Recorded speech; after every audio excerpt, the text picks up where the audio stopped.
बयान की हैं, उनके मुताबिक तो वही मेरा पोता है, और मुझे इस बात का इल्म भी है कि मेरा पोता ही अल्लाह का आखिरी रसूल होने वाला है। मुझे इसके बारे में सब कुछ मालूम है। सैफ ने कहा, ठीक है, कल दरबार में आपसे तफसीली बातचीत होगी। जनाबे अब्दुल मुत्तलिब रुखसत होकर बाहर तशरीफ लाए, और जब यमन में यह खबर फैली कि मक्का से आए हुए वफद को हाकिम यमन ने महल में बुलाया, तो लोग हैरत के मारे दांतों में उंगलियां दबाने लगे। क्या यह मुमकिन है कि कोई अजनबी शख्स इन दिनों हाकिम से मिलकर जिंदा बाहर भी आ जाए? लेकिन उससे भी ज्यादा हैरत तब हुई जब अगले दिन खुद हाकिम सैफ, जो 40 दिनों से महल में बंद था, अब शहर वालों के सामने आ गया। दरबार सजाया गया और मक्के से आए वफद को शाही मेहमान की हैसियत दी गई। जनाबे अब्दुल मुत्तलिब को हाकिम ने अपने पास बिठाया और पूरे वफद में कीमती इनामात तकसीम किए गए। अब जनाबे अब्दुल मुत्तलिब इंतजार कर रहे थे कि अमानत उन्हें कब दी जाएगी। हाकिम ने कहा,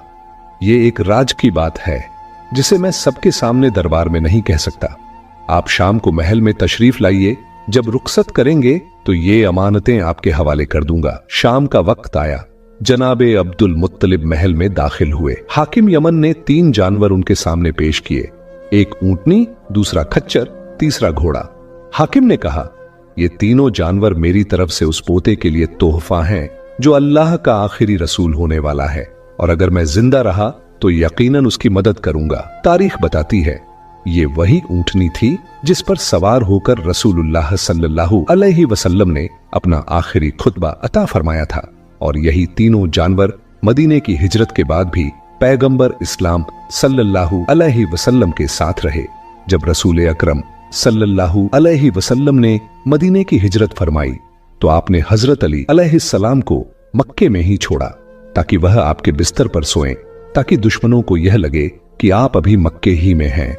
और साथ ही एक और जिम्मेदारी दी, बनी हाशिम के घरानों की औरतें जिन्हें मैं अपने साथ लेकर नहीं जा रहा, और वह जानवर जो मुझे हाकिम यमन ने तोहफे में दिए थे, तुम सबको लेकर मुझसे मदीने में आकर मिलना। यही वो ऊंटनी, घोड़ा और खच्चर थे जो हाकिम यमन ने जनाबे अब्दुल मुत्तलिब के जरिए रसूलुल्लाह सल्लल्लाहु अलैहि वसल्लम की खिदमत में पेश किए थे।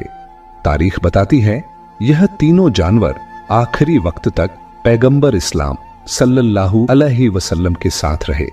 हाकिम यमन ने कहा, यह घोड़ा परवरदिगार आलम की तरफ से एक मोजा है जो खास तौर पर पैगंबर के लिए वजूद में आया। और ऊंटनी के बारे में कहा, अगर मैं 6 महीने लगातार सफर करूं तो भी यह थकती नहीं और अपने सवार को कभी तकलीफ नहीं देती। फिर उसने राजदाराना लहजे में कहा,